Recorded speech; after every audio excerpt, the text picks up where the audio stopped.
Bonjour à toutes et à tous, de nouveau sur le plateau du VAP Expo pour parler de la VAP et de son futur. On commence avec un petit peu de retard cet après-midi, mais c'est normal, il y a beaucoup d'échanges, donc il fallait qu'on termine les déjeuners. J'ai le plaisir aujourd'hui d'accueillir 3 personnes qui vont pouvoir échanger avec vous sur le sujet de la réglementation, la directive européenne et également la réglementation américaine de la FDA. Donc présent à mes côtés, je les remercie vraiment d'avoir accepté de participer à cet échange.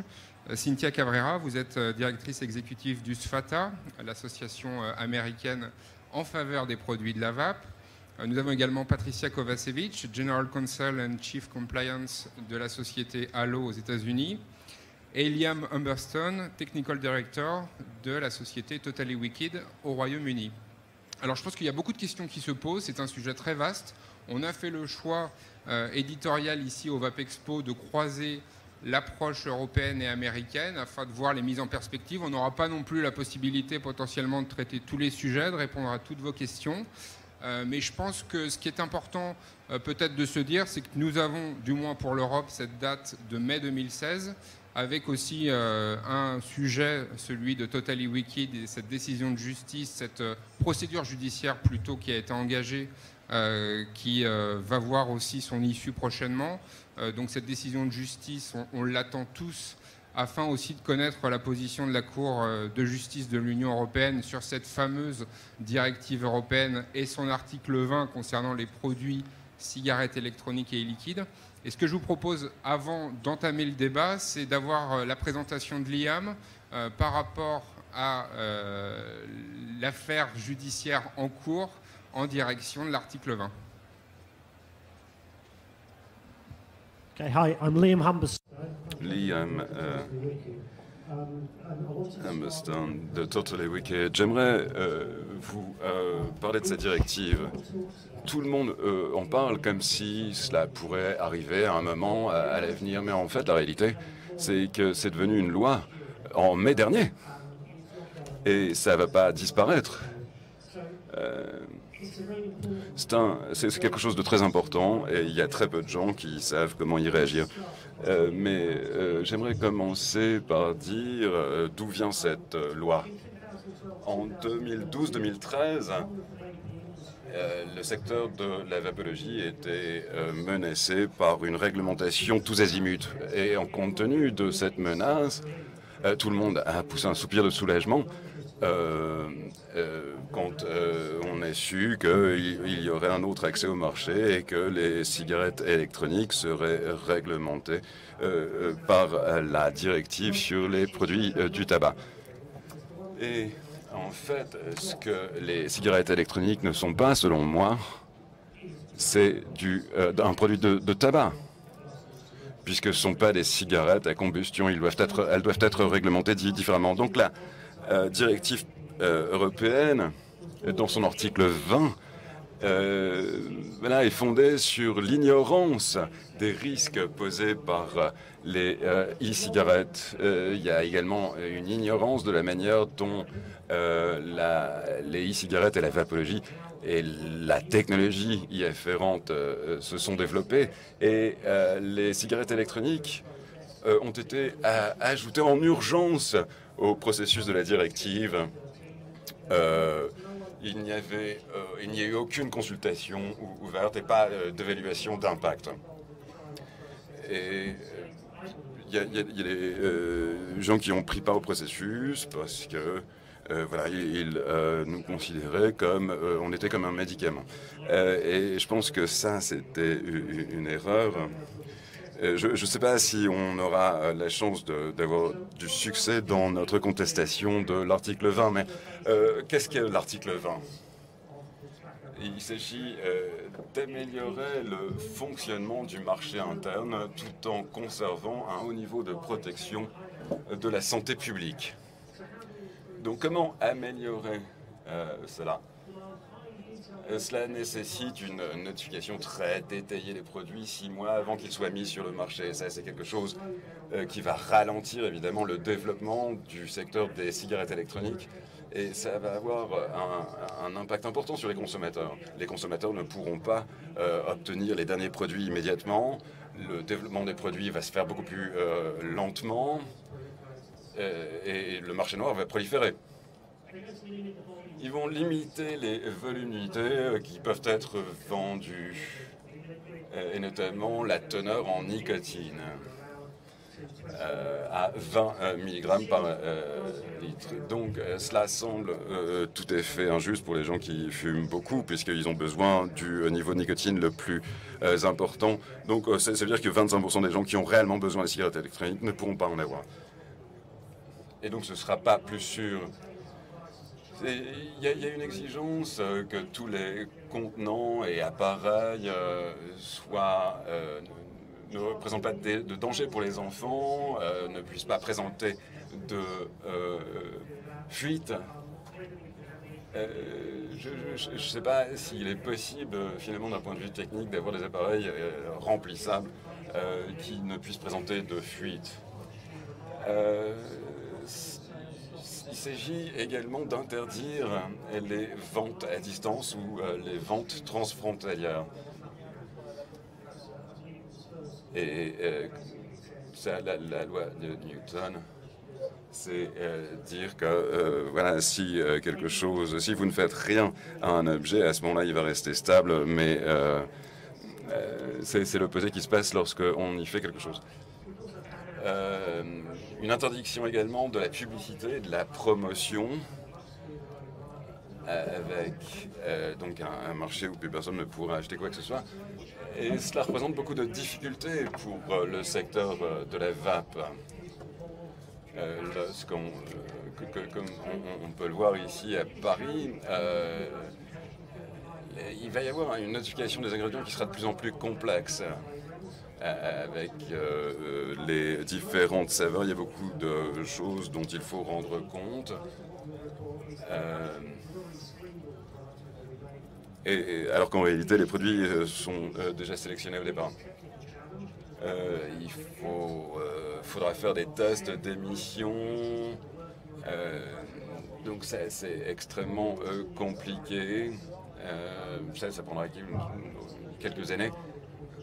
Mais voilà, on nous demande de produire ces tests dès mai l'an prochain.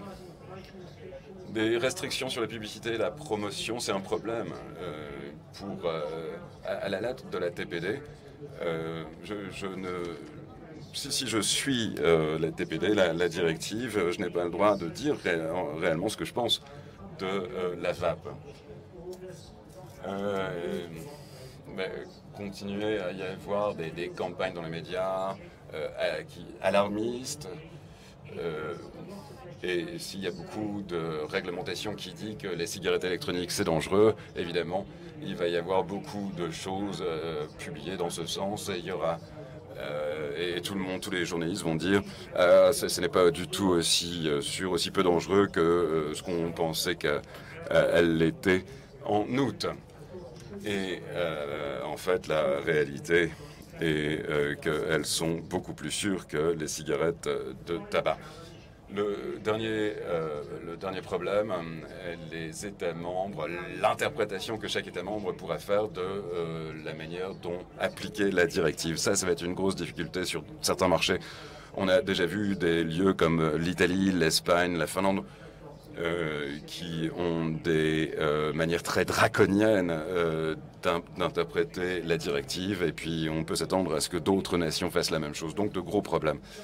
Donc pourquoi on conteste l'article 20 C'est une mauvaise utilisation du principe de précaution. Le principe de précaution, c'est de dire si on pense que quelque chose peut représenter un danger, eh bien il est raisonnable de l'entraver. Alors que, en fait, les cigarettes électroniques ne représentent pas du tout le même danger que le tabac qui se fume. Et on en est au deuxième point de la notification. Donc Donc on pourrait demander à ce que des données toxicologiques soient fournies, et ça n'est pas juste. Il y a eu très peu de choses pris en considération concernant, du point de vue de la santé publique. Il y a des millions de gens qui pourront vivre plus longtemps grâce aux cigarettes électroniques. Et cela, l'article 20 ne le prend pas en compte. Il n'y a pas eu de consultation à proprement dit. Les gens qui ont travaillé dans le processus, oui, il faut leur accorder le bénéfice du doute, mais néanmoins, ce qui a été dit ne semble pas logique. Il n'y a pas encore eu d'évaluation à proprement dit de l'impact, notamment pour ce qui est des PME, et la plupart des sociétés ici présentes à VapExpo sont des petites et moyennes entreprises. La législation a été fondée sur l'ignorance et a été mise en œuvre dans l'urgence. Et enfin, la prévention suppose ne pas être une source de danger, mais en réalité, c'est le contraire. Donc je terminerai en disant là où on devrait être, dans un scénario idéal où il y aurait un secteur responsable qui réagirait aux demandes réelles sur le marché.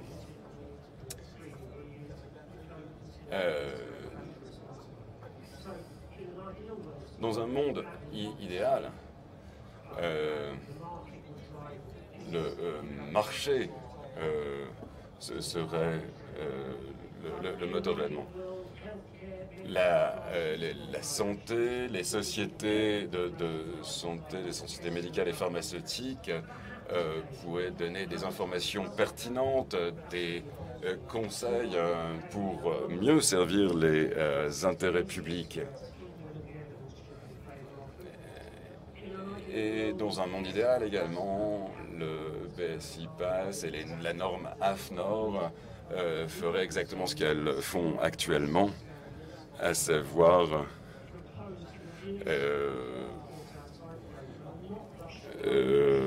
faire en sorte d'obtenir des données fiables dans un délai raisonnable. Les normes doivent exister pour qu'on puisse produire les meilleurs produits pour les consommateurs. Ça ne va pas être amené par la législation. Et les normes ISO ou SEN vont en réalité être le résultat du travail serait dans un monde idéal, donc le fruit du travail de ceux qui savent. En français, mais tu comprends le français un peu. Dans la première, c'est parce que j'ai beaucoup de personnes qui me posent la question de savoir si Totally Wicked va réussir sa procédure judiciaire contre la directive européenne. J'ai au moins une personne chaque semaine qui me dit will they be successful? So that's my first question. And the second question is about the process in the UK. La deuxième question, c'est le processus au Royaume-Uni concernant la mise en œuvre. Est-ce que vous pouvez nous en dire plus concernant le processus au Royaume-Uni, concernant l'article 20? La première question, si on va gagner, ça c'est vraiment une grande question, une question à 1000 francs. Je ne peux pas y répondre pour l'instant. Notre affaire sera entendue à la Cour européenne de justice jeudi, la semaine prochaine. Et c'est impossible de dire ce qui pourra se passer à partir de là. Mais la réalité, c'est que voilà, on nous écoute. Et parce qu'on nous écoute, on a une chance. Donc, mais ça n'a pas été facile. La deuxième question, la mise en œuvre au Royaume-Uni. J'étais assez en colère avec NHRA qui a eu la tâche de cette mise en œuvre et qui a contacté le secteur très tard parce que j'ai participé à des réunions où on parlait de la mise en œuvre depuis janvier de l'an dernier. Et ce n'est qu'en mars qu'on m'a demandé mon avis à la NRHA.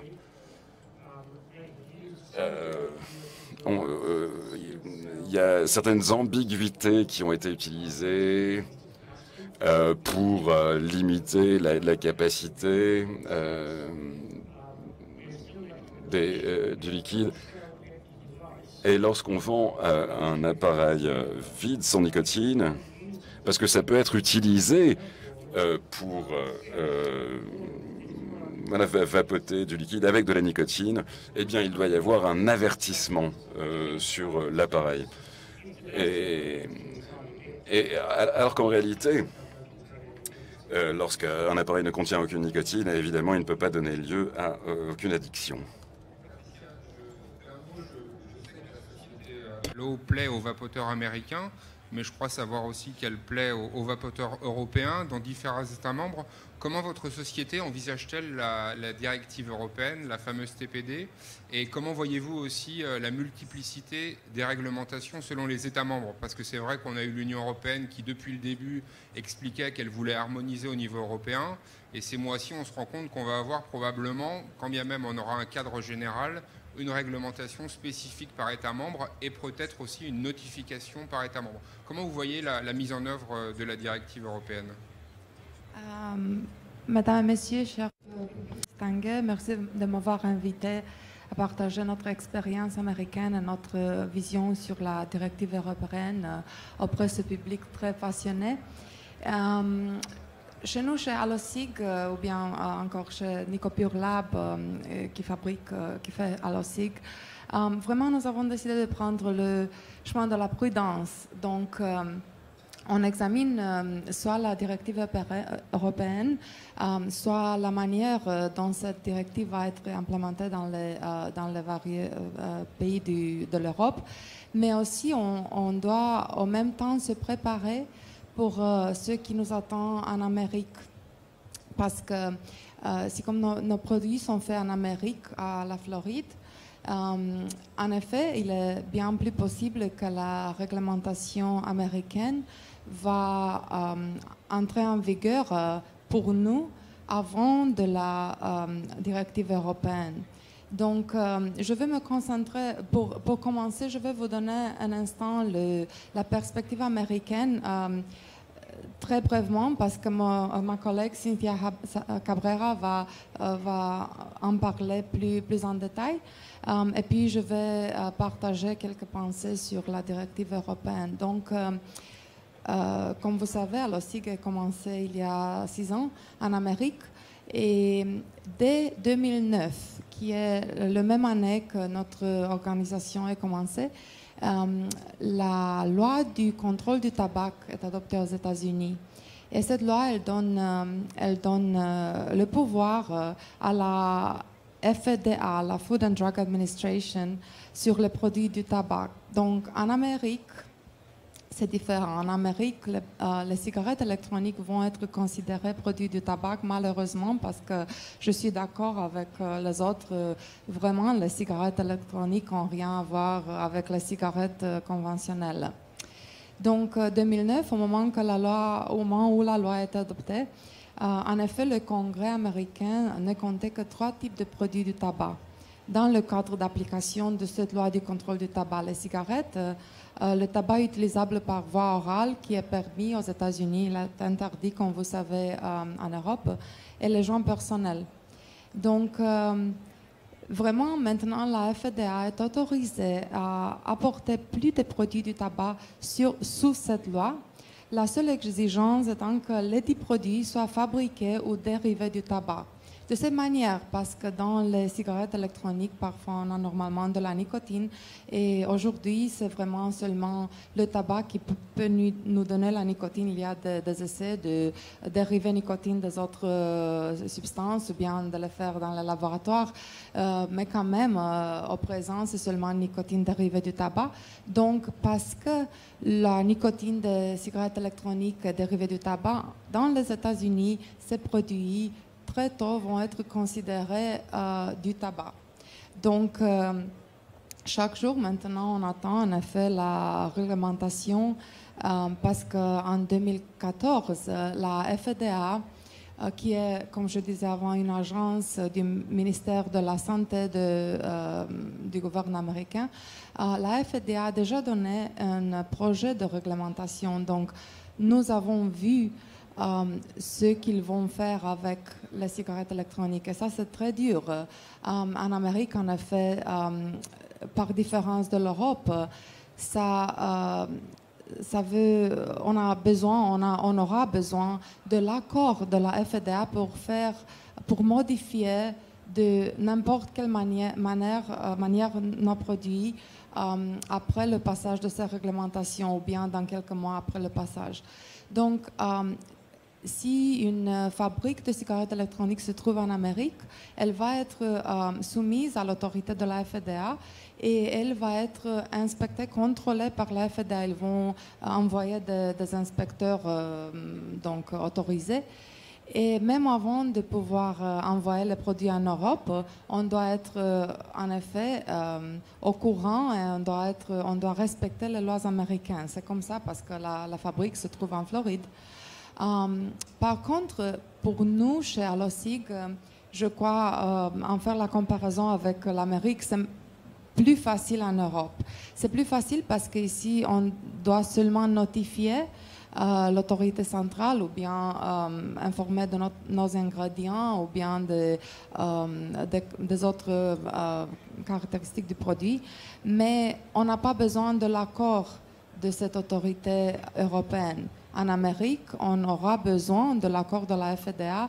Et je peux vous dire que dans les 6 années qui sont passées dès la loi du tabac, la FDA a donné, donc n'a pas autorisé aucun produit neuf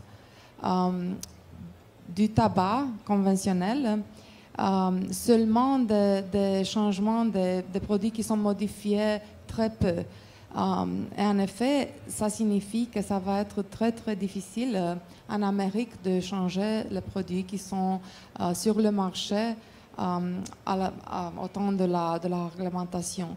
En Europe, par contre, on va pouvoir modifier, mais comme vous savez, on doit faire une notification 6 mois avant de lancer un produit nouveau ou bien de changer le produit.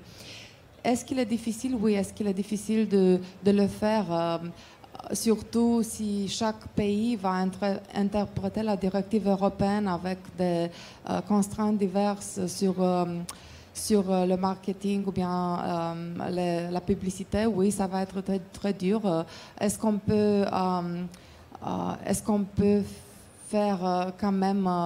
Est-ce qu'on peut avoir du succès avec nos produits après? Oui, mais ça va coûter beaucoup plus cher. En effet, ce qu'il doit faire, on doit mettre d'une certaine manière, on doit mettre les fabricants européens, les fabricants américains au courant avec toutes les deux, disons, systèmes juridiques, parce que malheureusement, on vend un produit universel, on vend un produit qui à l'origine de l'Amérique, mais ça se distribue en Europe, au Moyen-Orient ou bien même dans la Chine. Donc, c'est le même problème, mais c'est aussi une opportunité que toutes les grandes entreprises multinationales ils doivent respecter plusieurs des lois. Et malheureusement, ça va coûter plus cher, mais ça va aussi demander une attention aux produits parce qu'il y a des normes dans des pays, donc des normes de produits qui vont être adoptées. Je crois que les normes de produits, vous aurez écouté plus demain. sur le nombre de produits, mais quand même, pour nous, c'est plus important de commencer des ingrédients du produit et des caractéristiques techniques du produit. Si on peut faire... Si on est content avec la qualité, avec le contrôle de qualité du produit dans un pays comme l'Amérique, qui est assez strict, je crois qu'on peut sûrement faire tout ce qu'il faut pour vendre ou continuer à vendre nos produits en Europe. Mais quand même, j'espère vraiment que le processus de Totally Wicked va avoir du succès parce que c'est une opportunité de réduire le coût du tabac conventionnel. Donc, c'est une opportunité d'améliorer la santé publique avec ces produits. Mais cette opportunité, ils n'ont pas... donc, la loi ne reflète pas cette opportunité. Et si la loi n'est pas suffisante ou bien elle n'est pas... disons correct, on doit utiliser toutes les avenues, toutes les manières de changer cette loi en Amérique. Ça pourrait aussi être normalement je crois, un processus ou bien une autre manière de, disons, une contestation judiciaire. Et ça peut retarder la mise en application de la loi en Amérique, mais avant ou après, on doit se soumettre à des lois parce que les lois elles sont bonnes pour le consommateur, mais de cette même manière, ils doivent réfléchir sur l'avenir et sur l'opportunité pour la santé. Donc, en bref... Excusez-moi, Patricia, je vous coupe un instant, parce que c'est vrai que je suis curieux et à vous écouter, on a presque le sentiment que les choses sont totalement décidées aux États-Unis, qu'on va avoir une réglementation très stricte. Est-ce qu'on peut le dire comme ça, que les choses sont acquises par rapport à la vape, qui va avoir une réglementation tabac?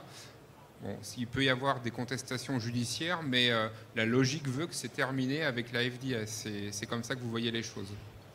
Donc, comme je disais, il est toujours possible de faire une contestation judiciaire après que la loi ou bien que la réglementation de la FDA est adoptée ou bien entre en vigueur. En effet, la FDA, après la loi du contrôle du tabac en 2010, la FDA a adopté une réglementation des produits conventionnels et cette réglementation avait disons des chapitres ou bien des parties qui ont été contestées même par une entreprise dont je travaillais avant et les contestations ont eu du succès.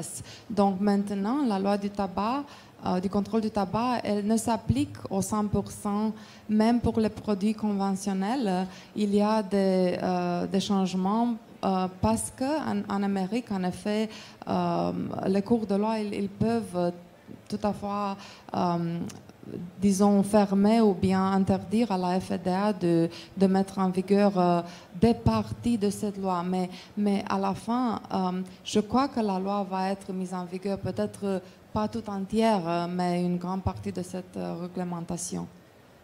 Cynthia Cabrera, vous avez beaucoup de travail. Là, quand on écoute Patricia Kovacevic, on a l'impression qu'on est en train d'entrer dans un monde aux États-Unis, quand bien même nous, on a des difficultés à voir le futur de la réglementation européenne. Je pense que des sociétés comme Totally Wicked, des sociétés à la FIVAP sont en faveur d'une réglementation, d'un encadrement pour une vape responsable.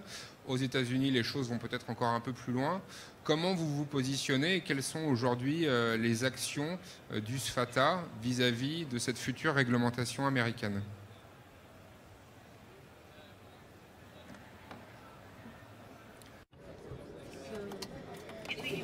Bon, aux États-Unis, en fait, nos associations sont présentes et représentent une bonne partie des producteurs et, disons, tout ce qui concerne le monde de la vape en général. Et ce sont des sociétés qui sont très préoccupées, très impliquées avec justement tout ce qui se passe au niveau de la FDA parce que c'est un peu délicat. Et en particulier, comme Patricia le disait, il y a des possibilités de changement de certains points, de certaines parties. Néanmoins, c'est difficile pour eux de mener à bien des business, des affaires sur le long terme sans savoir ce qui va se passer pour eux. Et donc, par exemple, s'il n'y a pas de changement pour ce qui est de la réglementation actuelle qui a été proposée, eh bien, les coûts de tout ce qui concerne la conformité vont être tellement élevés, tellement chers que, en fin de compte, la plupart de ces sociétés ne va pas être à même d'être en conformité et serait complètement en dehors du marché, donc exclue du marché. Et donc, du coup, ça a été très difficile d'avoir affaire à cela parce que les préoccupations pour le futur sont énormes. Et donc, des gens ont fait beaucoup d'argent, mais aussi ont créé des sociétés importantes, des grandes sociétés, et elles voudraient que ces sociétés se développent, continuent ultérieurement. Et donc, quand on considère la FDA et ce qu'ils font, et ça il y a différentes directions ici qui sont possibles. Donc peut-être attendre, voir ce qui va se passer, qu'est-ce que la FDA va faire, et est-ce qu'il va y avoir des changements, est-ce qu'ils vont ouvrir les portes, fermer les portes et laisser certaines affaires comme elles sont. D'autres sociétés sont tentées par, comment dire, appliquer cette réglementation qui peut-être viendra dans le futur, et donc ils essayent d'attendre les développements ultérieurs et donc du coup peut-être continuer. Bon, le problème c'est qu'on ne sait pas. On ne sait pas quelles seront ces réglementations et c'est très cher. Et les estimations sont de 2 millions sont à 2 millions de dollars. Donc pour chaque arôme, pour tout ce qui est, n'est-ce pas, de chaque cas, c'est vraiment très cher. Et aussi, un autre point, beaucoup de sociétés considèrent la consolidation d'autres acteurs, d'autres personnes qui vont participer à ces affaires, à ce business aux États-Unis. Donc en particulier, on a beaucoup de flexibilité, comme vous le savez, au niveau du système. Et cela est la dernière ressource possible, d'une certaine manière. Donc, bon... si on a d'autres opportunités qui se présenteront, très bien, mais il y a aussi cette possibilité. Donc, beaucoup de dialogue, en effet, a été entamé avec les sociétés, avec la FDA et ce qu'elles pourront faire dans le futur. Si rien ne change actuellement, d'après ce qui est présent, durant ces derniers mois, ça va vraiment éliminer l'industrie de façon virtuelle. Attention. Les petites et moyennes sociétés ont la possibilité de survivre aux États-Unis et ensuite, en Europe, on posera la question à Liam. Alors, je suis d'accord avec Cynthia qu'il il va être très dur aux États-Unis, mais je crois que je ne suis pas d'accord avec elle parce que je crois qu'on sait déjà ce que la réglementation va dire. Donc, le processus administratif, c'est de la manière suivante. La FDA a publié donc le projet de loi de la réglementation. Et pour la changer, la FDA devrait engager de nouveau une consultation publique. En effet, la consultation publique est déjà fermée il y a 1 an et la FDA a reçu beaucoup de milliers de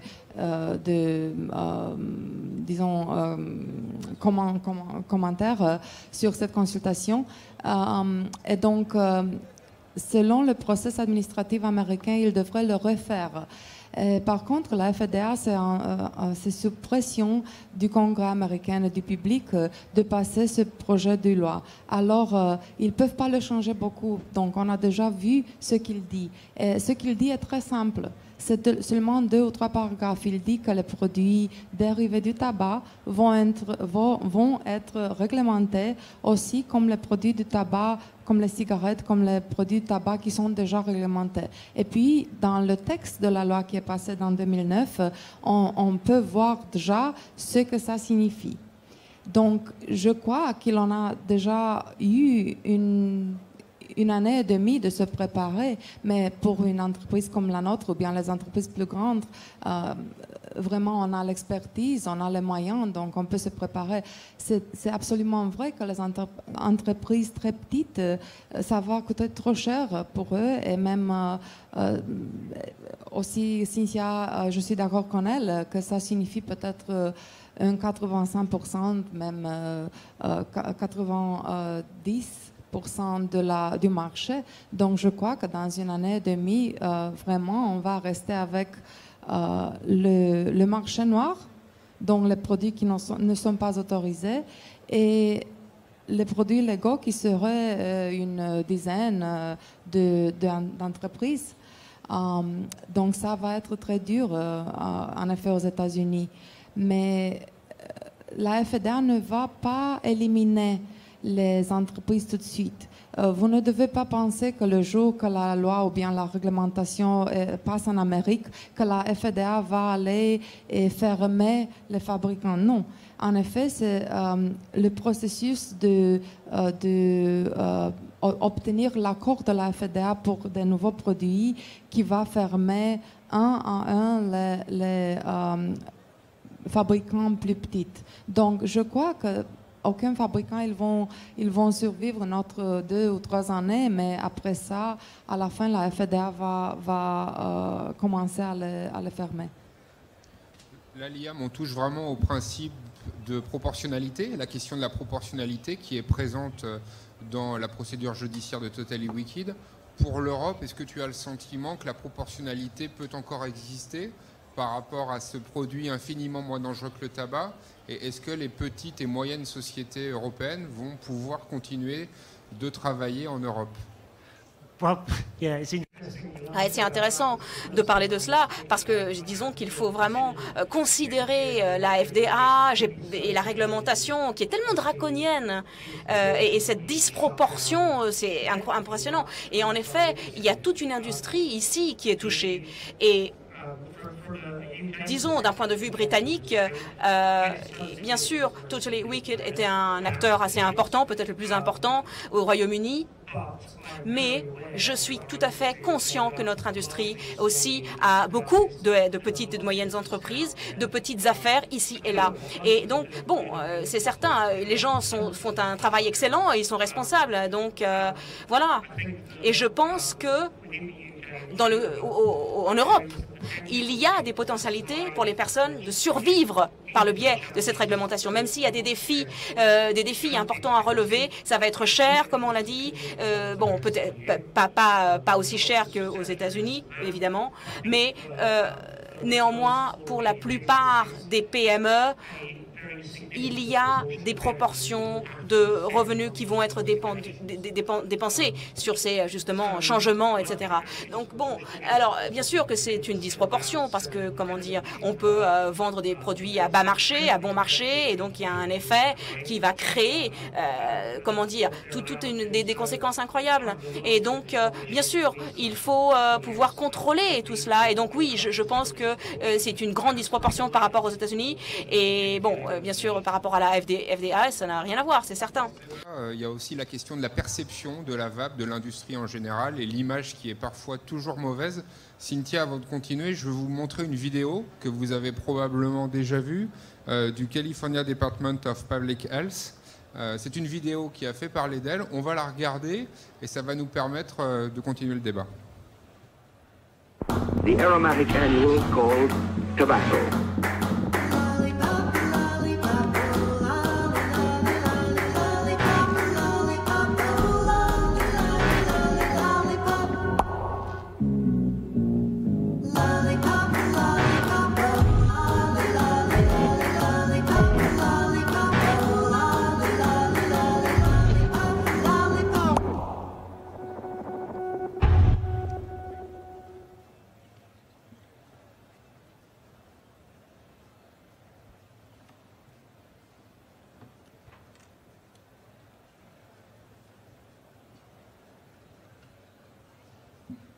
Donc Cynthia, c'est vrai que dans ce débat sur la régulation, je pense qu'il y a aussi la question de l'identité des acteurs. Et c'est vrai qu'aussi bien en Europe qu'aux États-Unis, beaucoup de responsables publics, de politiciens, de membres de cabinets ministériels considèrent que la cigarette électronique, c'est la nouvelle arme de Big Tobacco. Et à côté, vous avez des sociétés indépendantes qui essaient de dire non, nous sommes différents, nous sommes un produit de réduction des risques et nous ne serons jamais Big Tobacco. Est-ce que vous pensez aussi qu'il n'y a pas une mauvaise interprétation de cette révolution technique, de cette révolution de la vape, où l'industrie indépendante est vue comme l'industrie du tabac, alors que ce n'est pas forcément la vérité, ce qui est le cas de cette campagne de publicité californienne?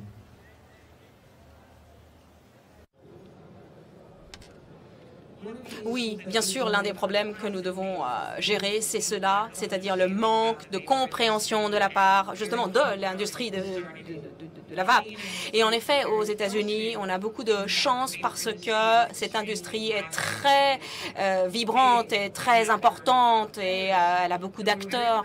Et on est très fiers de dire que finalement, l'industrie, eh bien, croît de plus en plus. Donc, elle n'a pas été assistée par justement les sociétés de tabac. Il n'y a pas eu, ça n'a fait pas du tout partie de Big Tobacco. Bref, c'est des entrepreneurs indépendants et visionnaires qui ont pensé à concevoir quelque chose de différent. Et donc, ils voulaient présenter cela à d'autres personnes, être à même à partager leur interprétation et leurs idées.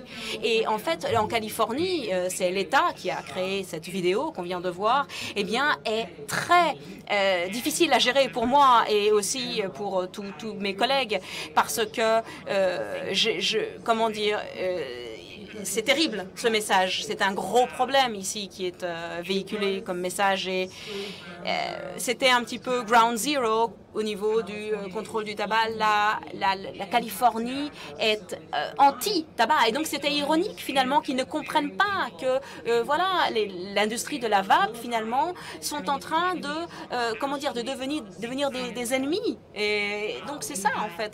On a eu des législations en Californie qui ont introduit des législations pour classifier la vape comme le tabac et aussi on a eu des conversations avec des lobbies qui ont expliqué qu'ils veulent faire ceci parce que peu importe ce qu'il y avait, ils n'aimaient pas le look, peu importe les composants, c'était le look qui comptait. Donc il y a des milliers de personnes qui passent de tabac à combustion vers les produits de la vape et pour eux, c'était pas important finalement. Donc voilà, les perspectives en Californie est très mauvaises et inquiétantes parce que la Californie est considérée comme un État qui s'intéresse à la santé, qui prend cela en considération, évidemment.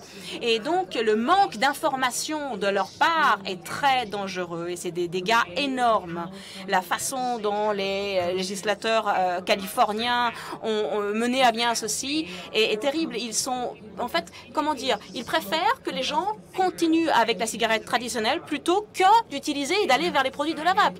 Donc, c'est incroyable, mais c'est ça. Ils ont décidé que la vape, c'est totalement une création de Big Tobacco et donc chacun ici finalement est un produit de Big Tobacco et ils le savent, ils disent cela. Donc on vient d'ailleurs de finir une session en Californie où je peux vous dire que ça a été terrible parce qu'on a travaillé pendant des heures avec tous nos membres qui essayent donc de faire des actions de lobby et qui ont vraiment essayé de gérer la difficulté de ces situations. Et en fin de compte, on vient de sortir de cette idée d'être considéré comme un produit de Big Tobacco. Donc on est en train de travailler sur cela pour trouver une solution ultérieure et donc de ne pas, en sortant de cette législation-là. Et donc on va voir quel sera le développement.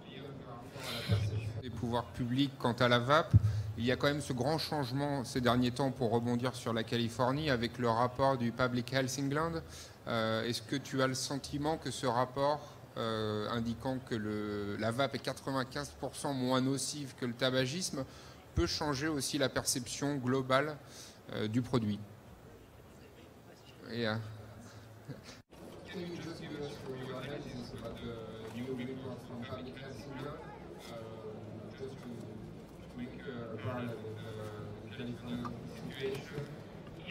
Oui, bien sûr, je pense que c'est un parallèle que l'on peut faire, même plus, parce que Public Health England, qui est présente au Royaume-Uni et qui a fait son deuxième rapport sur la cigarette électronique et son développement, donc ça a été publié au mois d'août.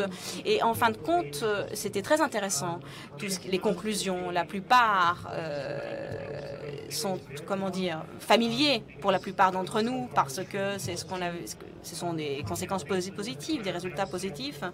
Et donc, ils pensent que, en effet, la cigarette électronique et les produits de la vape sont 95% plus sûrs que la cigarette traditionnelle. Bon, après, c'est sûr, j'aime pas beaucoup la façon dont ils ont énoncé le tout, mais bon, c'est ça qui est important, c'est le message global.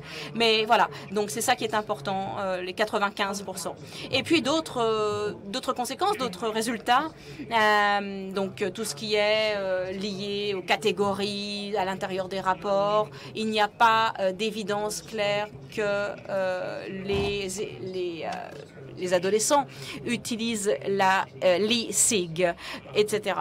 Donc, c'est très bien et ça permet surtout de faire des comparaisons comme le rapport californien, comme la collègue vient de le dire. Et donc, beaucoup de jeunes, finalement, utilisent l'e-cig et il y a différentes causes à effet entre les points, entre les produits. Peut-être que voilà, les jeunes ont plus envie de faire des expériences liées à l'inhalation, etc. Mais bon, tout cela peut être, disons, relié à différents cas. Voilà, mais oui, c'est évident que quand on commence, comment dire, à tester la e-cigarette, bon, voilà, on a vu vraiment des résultats positifs et des bons effets au niveau global. Et puis aussi, on a pu voir que l'e-cig est un produit médical qui n'a pas vraiment émergé clairement, et ce pour différentes raisons. D'abord, au Royaume-Uni, dans les médias, il y a eu tout ce qui concerne des prescriptions de e-cigarettes. Il n'y avait rien dans ce rapport qui parle de ça, que ce soit une bonne prescription ou une bonne idée, etc. Bref, il y a juste une partie à la fin de la conférence de presse qui, dans ce rapport, où eh bien, il voudrait qu'il y ait justement des aspects plus médicamenteux liés à cela. Je me tourne vers le public. Avez-vous des questions pour nos trois invités? Et il y a un micro qui circule. Monsieur.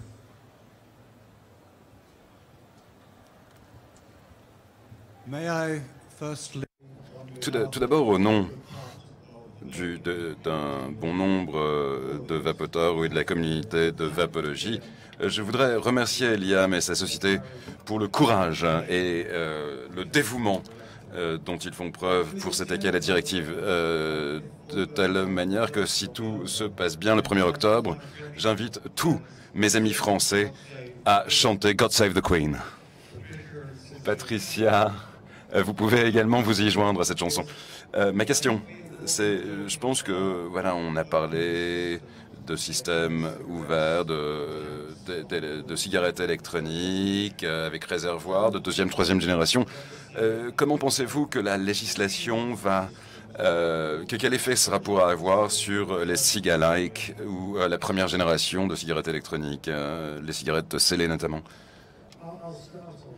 J'ai commencé avec cela parce que ma surprise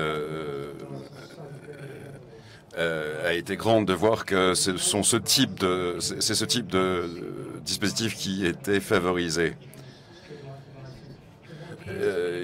On continue à produire des appareils cigalike, mais ça a été extrêmement décevant de voir que la réglementation semble tendre à faire en sorte que ce soit ces appareils-là, ces dispositifs qui soient le plus facilement accessibles. Est-ce que la réglementation de la FDA peut avoir un rôle en favorisant les cigarettes, les systèmes fermés par rapport aux modèles rechargeables?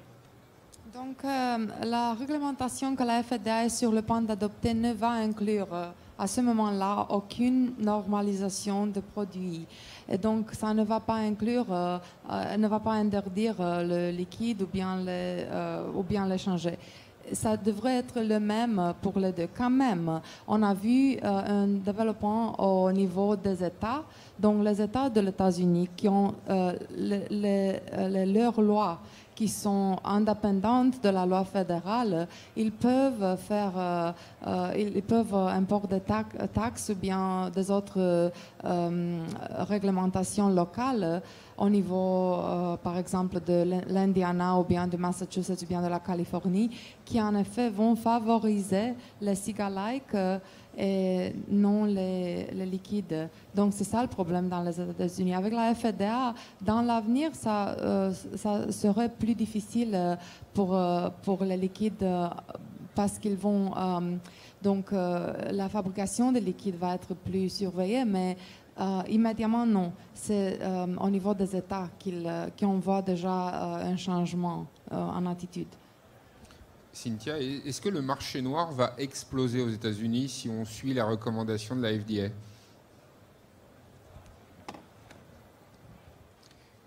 Well, it depends on when everything is... Eh ben, cela dépend de quand tout sera finalisé. J'aimerais commenter concernant les cigars-like. Il y a une erreur de conception aux États-Unis, dans les différents États, comme quoi les cigars-like sont plus acceptables parce qu'ils ont l'aspect de quelque chose qui est reconnaissable et la menace pour les PME. Et de manière à ce que vous compreniez, aux États-Unis, une PME, c'est en dessous de 350 salariés. Donc, voilà, la grande majorité des entreprises en vapologie sont considérées comme des micro-entreprises parce qu'ils sont beaucoup plus petites que des SME normales. Donc, les cigars-like sont plus reconnaissables. Donc, voilà, les gens voient qu'il y a un réservoir ouvert, ils ne savent pas quoi faire avec. Ça rend les choses beaucoup plus compliquées parce que les législateurs disent on peut vapoter quoi que ce soit. Ils confondent les différentes questions dans leur réglementation des produits de vape. C'est un grand problème pour le marché, notamment parce que notre secteur de la vape ne comprend pas beaucoup de produits cigars-like. Les entreprises qu'on représente souvent ont des systèmes à réservoir ouverts avec des e-liquides. Il y a des fabricants aux États-Unis qui fabriquent encore des cigars-like, mais voilà, on les trouve dans les magasins de proximité. Dans certains cas, il y a des magasins de proximité, des 7-Eleven, par exemple, qui s'opposent à la législation, à une législation qui, en fait, sera en faveur des systèmes ouverts.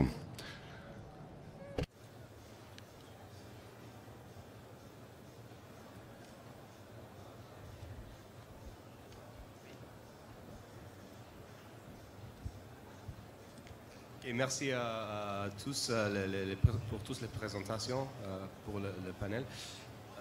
Je m'appelle Peter Beckett. Je suis ici de la part d'une société Nerudia en Angleterre, producteur des e-liquides. Ma question, probablement plus pour mes amis chez Totally Wicked, c'est si, premièrement, le jeudi de la semaine prochaine, vous avez votre date à la Cour. Est-ce que vous expectez recevoir les détails de la décision finale le jeudi ou est-ce qu'il y a un processus après ça pour recevoir le jugement final? Et si vous gagnez, qu'est-ce que vous pensez va venir après? Est-ce que vous pensez qu'il y a un risque que si nous perdons TPD, ceux qui suivent, ça serait plus pire et nous allons dire dans 6 mois, donne-nous le TPD, c'était mieux que ce qui a suivi. Okay, where do I start with that one? Je vais commencer avec cette question-là. Bonne question, Peter, merci. Et j'ai dû écouter la traduction, malheureusement. Nous commençons avec l'idée, si on ne réussissait pas, si on ne gagnait pas la semaine prochaine, eh bien, voilà, on respecte la loi, on l'a toujours fait, on va continuer à le faire. Et autant que je sache, on n'a pas vraiment le droit d'interjeter appel. Et voilà, on va se retrouver dans le même navire que tout le monde. parce qu'on n'aura pas réussi à faire des changements. Si on gagne, on prendra beaucoup de gens avec nous. Et si on gagne, je pense qu'il est impensable qu'on puisse se retrouver avec quelque chose de pire parce qu'un jugement aura été rendu, une décision de justice aura été rendue par la Cour de justice européenne pour dire que la TPD est disproportionnelle.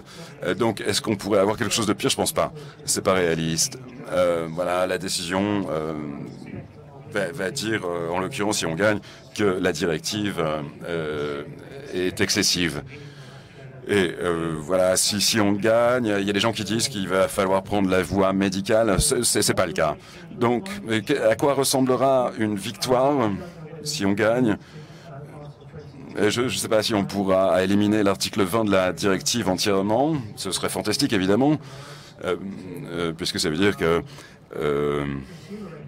on pourra se fier à des réglementations de la consommation, et ça, ce serait beaucoup plus satisfaisant. Et c'est là où on pourrait en arriver. Mais il est plus probable qu'une victoire ressemblera à quelques amendements apportés à la directive, mais pas l'élimination de l'article 20. Européenne, finalement, c'est un moindre mal par rapport aux États-Unis et qu'on devrait peut-être s'en satisfaire, la prendre telle qu'elle est pour pouvoir continuer d'avancer à commercialiser des produits de la vape. Un moindre mal, la directive européenne, ou alors quand même on pourrait imaginer un monde parfait tel qu'envisagé par Totally Wicked. Donc, j'espère vraiment qu'il va gagner, mais quand même, je ne suis pas d'accord que si la directive européenne d'aujourd'hui va en effet changer. Je crois que les pays individuels de l'Union européenne, ils peuvent faire des lois sur les cigarettes électroniques sans attendre une directive européenne. En effet, ils l'ont déjà fait. Donc, même si on n'a pas la directive au mai prochain, parce que, par exemple, Totally Wicked va gagner, il n'est pas du tout exclu que 2 ou 3 ou bien 15 pays de l'Union européenne qui sont en effet opposés aux cigarettes électroniques, ils vont quand même essayer des lois eux-mêmes. Donc, même pas les interdire, mais demander une manière de notification ou bien un accord ou bien donc interdire la publicité. Je crois que c'est pas tellement facile, même si vous allez gagner, je l'espère vraiment que vous allez gagner. C'est pas au 100% on va pas voir des lois dans les mois prochains dans l'Europe. Oui, dans le public, Peter. Microphone on? Liam, you didn't quite answer the question. Oui, vous avez répondu à la question. Si on a une décision jeudi ou si on doit prendre quelques semaines, non, la décision sera finale jeudi. Bon, je vous y verrai. Mais non, je vous y verrai pas moi-même. Mais... Qu'est-ce que vous faites ici alors? Bonne question. Vous avez dit quelque chose d'intéressant lorsque vous avez dit ce à quoi pourrait ressembler la victoire, que il y aurait simplement des amendements. Donc la question suivante, c'est vous dites cela en fonction d'informations récentes que vous avez reçues. Quelles sont ces informations et quelles parties sont menacées? Je ne peux pas faire de commentaires avant que la décision ne soit rendue.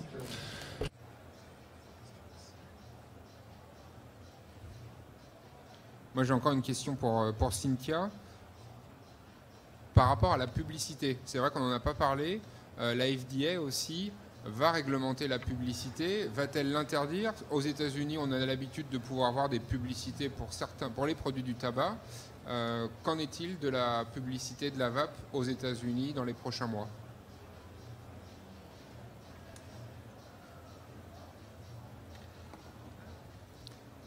Advertising and marketing in the... Au cours des prochains mois, ça va continuer et c'est pas un problème.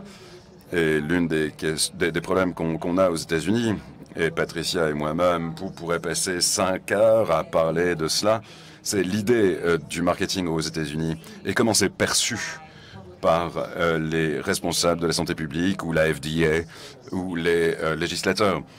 Et aux États-Unis, une fois que l'argument est fait que le marketing et à destination des jeunes, ou pour attirer les jeunes, comme on l'a vu dans la vidéo californienne, eh bien, le débat s'arrête, parce que ce sera toujours le point focal. Mais la réalité, et il faut une certaine nuance pour comprendre la vapologie et prendre les bonnes lois, c'est que les fumeurs qui ne connaissent pas les produits de la vape doivent être éduqués en la matière. Et en plus, il y a cette confusion aux États-Unis concernant le fait que les fumeurs adultes ou les vapoteurs adultes n'aiment pas les différents parfums, les différentes saveurs qui sont en réalité destinées aux jeunes de 18-19 ans. Et d'un point de vue de santé publique, on souhaite transférer les fumeurs aux produits de vape. Et d'un autre côté, il y a ce conflit que la FDA et puis les responsables de santé publique sont convaincus que voilà, la présence d'une saveur, d'un parfum particulier, signifie qu'on essaye d'attirer les jeunes. Toujours de vendre des cigarettes électroniques aux mineurs aux États-Unis. C'est vrai que depuis l'Europe, on a parfois le sentiment que la réglementation est extrêmement éclatée, différente selon les États fédérés. Ça, c'est aussi une source d'incertitude pour les professionnels. La FDA, la réglementation, ça peut aussi permettre d'harmoniser l'ensemble des règles pour les professionnels. Donc, aux États-Unis, les États individuels, 50 États, ils ont déjà presque tous adopté des normes pour interdire aux mineurs d'acheter les cigarettes électroniques. La FDA va le faire aussi dans le cadre de cette réglementation qu'on attend chaque instant. Mais en effet, il est déjà loi. Parce que les États l'ont déjà fait. Mais une autre chose sur la publicité, en effet, selon la loi, la FDA est la seule au niveau fédéral qui peut interdire la publicité. Mais la FDA doit engager devra rédiger une réglementation distincte pour aborder la publicité. Donc, elle va faire une consultation et ça va durer une autre 2-3 ans. Donc, même plus que dans quelques mois, mais je crois pendant les 2-3 ans prochains, on peut quand même faire de la publicité. Mais l'industrie se doit comporter d'une manière responsable parce que si on commence à faire la publicité sur les canaux de télévision qui s'adressent aux jeunes, ou bien aux enfants, ou bien si on fait des choses avec la publicité qui résultent irresponsables. Donc, cette période va s'accélérer beaucoup. Donc, c'est la responsabilité de l'industrie de se comporter d'une manière responsable, en tout cas.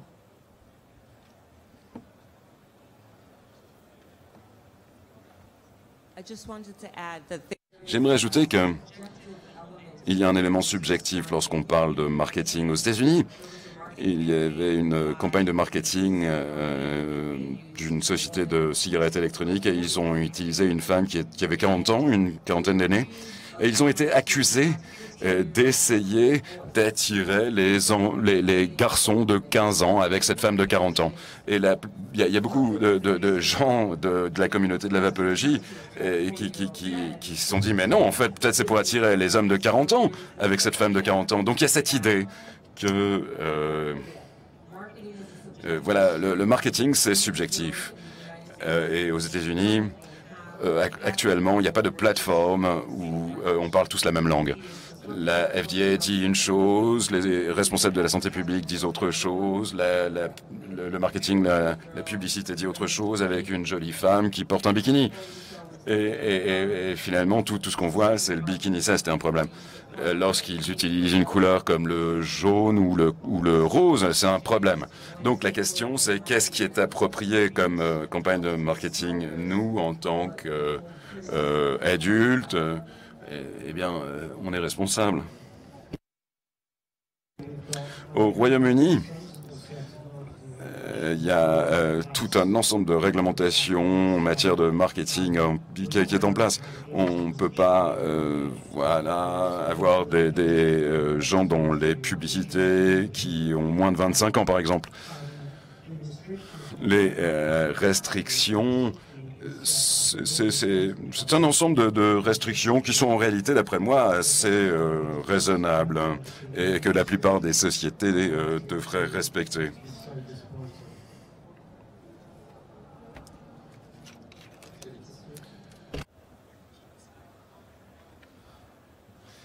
Une question m'avait été posée juste avant de nous retrouver concernant la taille des réservoirs aux États-Unis, parce que c'est vrai que la directive européenne va limiter à 2 millilitres la taille du réservoir. Il n'y a pas de choses de ce type de prévu aux États-Unis. Non. Donc sur le matériel, c'est relativement simple à partir du moment où il y a toutes les exigences très précises, parce que c'est vrai qu'il y a notamment tout ce qui relève de la composition et du sujet des émissions aussi. Est-ce que vous avez quelques informations au sujet des émissions, qui est un des enjeux importants de la Commission européenne à l'heure actuelle?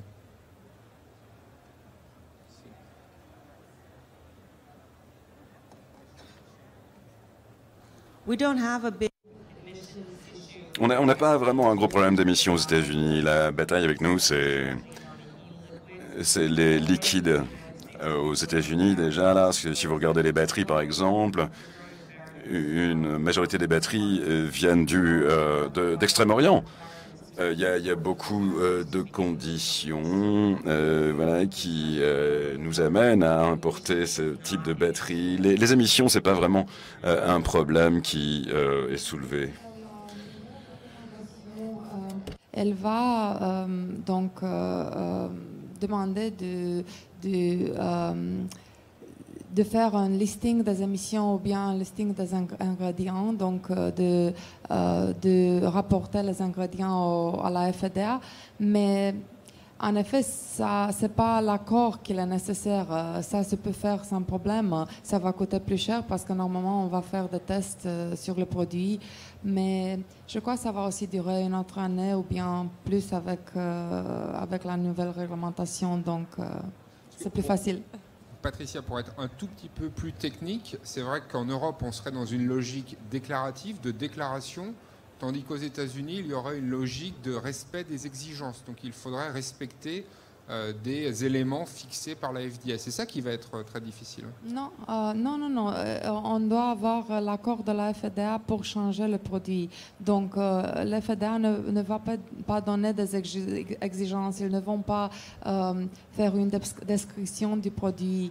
Mais par contre, ils vont voir ce que le fabricant ou bien l'importeur va écrire dans les applications, dans le rapport, et puis ils vont dire si le produit peut rester sur le marché ou bien pas. Donc c'est presque un accord négatif. Selon quels critères? Selon quels critères le produit pourra ou pas rester sur le marché et à quel prix? Le critère c'est très intéressant parce que la FDA ne donne pas de critères. C'est ça le problème qu'on a eu pendant les 6 années passées avec même les produits du tabac conventionnel. La FDA ne dit pas tu ne dois pas avoir plus de 10 mg ou bien au moins plus de X nanogrammes de cadmium. Non, ils vont regarder le produit et ils vont décider chaque produit à la fois, s'il peut rester sur le marché ou non. C'est très subjectif. En effet, c'est ça que je dois va être porté en justice ou bien on va avoir des contestations judiciaires parce que la FDA peut pas être objectif parce qu'il ne donne pas des niveaux acceptés des ingrédients ou bien des émissions du produit. C'est surtout ça le problème avec la loi en Amérique. Liam, par rapport à la subjectivité de la FDA, il y a l'objectivité britannique maintenant avec le PAS que vous avez publié avec le BSI, qui est aussi un cahier des charges pour la production des e-liquides. Est-ce que tu penses que le PAS peut permettre aussi demain d'être une réponse à une réglementation intelligente et des exigences claires pour les fabricants de e-liquides? Yeah, the BSI. Oui, le pass BSI est un document très utile puisque cela donne aux gens des directives très spécifiques, très précises sur ce qui peut être ou ne pas être dans les liquides électroniques. Mais c'est juste des directives, enfin des orientations. Ce n'est pas un cahier des charges. Et finalement, ce ne sera pas le dernier mot, ce ne sera pas la chose ultime. Mais en tout cas, ça va beaucoup plus loin que ce à quoi tend d'aller la FDA ou même la TPD. Et cela précise un certain nombre de produits chimiques qui ne devraient pas être là, etc. Et il y a beaucoup de sociétés qui testent d'ailleurs la présence de ce type de produits d'ores et déjà.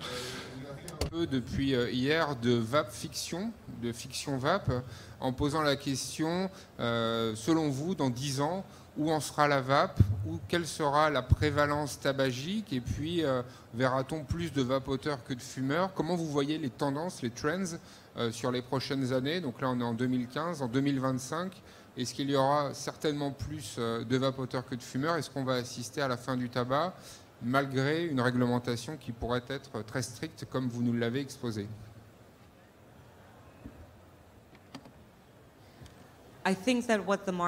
Je pense que ce à quoi ressemble le marché d'ici 10 à 15 ans ou 25 ans dépend vraiment sur ce qui va se passer avec la FDA et également ça dépend du message qui sera transmis sur la vapologie, sur la vape.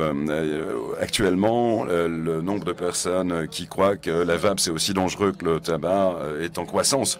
Donc, si les sociétés parviennent à survivre au processus lancé par la FDA et que l'information qui est diffusée dans les médias continue de comporter des fausses vérités, eh bien, on sera dans une situation où il n'y aura plus d'encouragement pour les fumeurs à passer à la vape. Et on ne sera pas en mesure de contrer le tabagisme, et ce sera très malheureux. Un homme très sage a dit il y a de cela quelques années qu'il était impossible d'arrêter une armée avec une réglementation. La vape, c'est un tsunami, donc où que ça ait lieu, y compris sur le marché noir, la lame de fond a déjà été lancée. Et dans 10 ans, eh bien, peut-être que ça aura éliminé, en tout cas en partie, le tabac combustible. Peut-être que... Et moi, je pense qu'il y aura plus de vapoteurs que de smokers, que de fumeurs, pardon. Peut-être pas dans le monde, mais en tout cas en Europe et aux États-Unis. Ce train qui est déjà parti, ou bien cet avion qui a déjà décollé, mais on peut malheureusement le faire plus lente. Donc, j'espère que dans 10 ans, ou je crois que dans 10 ans, on aura beaucoup plus de vapoteurs que d'utilisateurs de tabac. Donc, je crois que l'industrie a un avenir très lumineux. Merci. Alors, c'était l'avant-dernière question, parce que je crois qu'il y a encore une ou deux questions dans le public, finalement. De ce côté-là, s'il y a un micro, et c'est encore une toute dernière question, il nous reste 5 minutes ici. Juste une question pour le SFATA. Quelle est votre technique pour faire face à la désinformation en tant qu'association, notamment sur le territoire américain? On se pose souvent la question en France et en Europe de savoir si on arrive à être entendu avec le message à la fois des associations de consommateurs et celui même des entreprises qui s'investissent dans la vape, dans la cigarette électronique. Donc comment le SFATA arrive à faire entendre auprès du grand public que la vape est une alternative et non pas un ovni?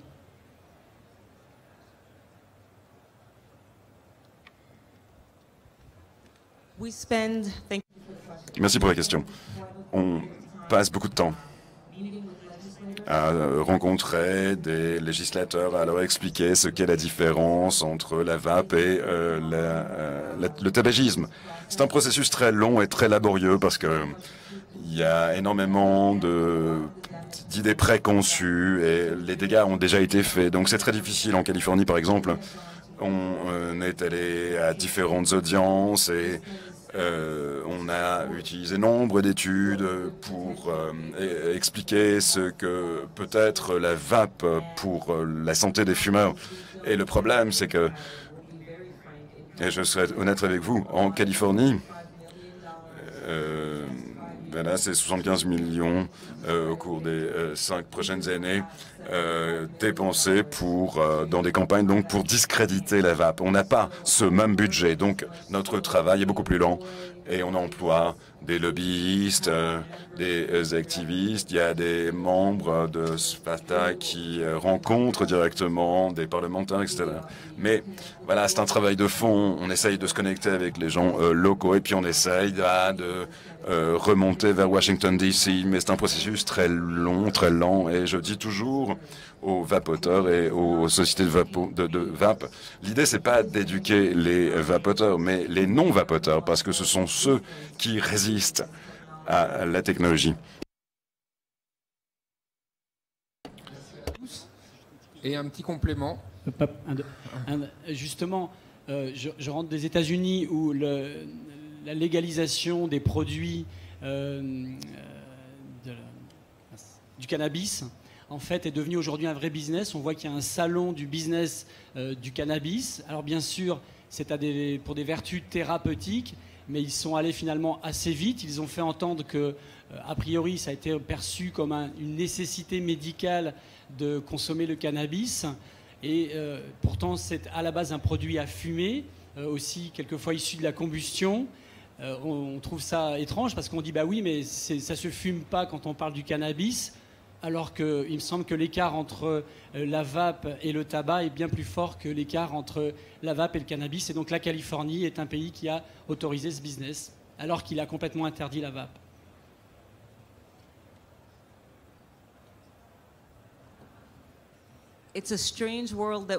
C'est un drôle de monde dans lequel on vit, où le cannabis, c'est plus facile pour le cannabis de survivre que pour la vape. En Californie, ils font une exception concernant l'utilisation de vaporiseurs, si c'est utilisé pour le cannabis. Donc voilà, pour le cannabis, oui, d'accord, ça va bien. Il y a une distorsion énorme. C'est le type de travail auquel on doit faire face. Parce que c'est tellement arriéré, c'est tellement différent de ce que cela devrait être. Et voilà, c'est un chemin très, très, très long, c'est une bataille constante. Et voilà, j'espère qu'on va toujours continuer à se battre pour aller tous dans la même direction.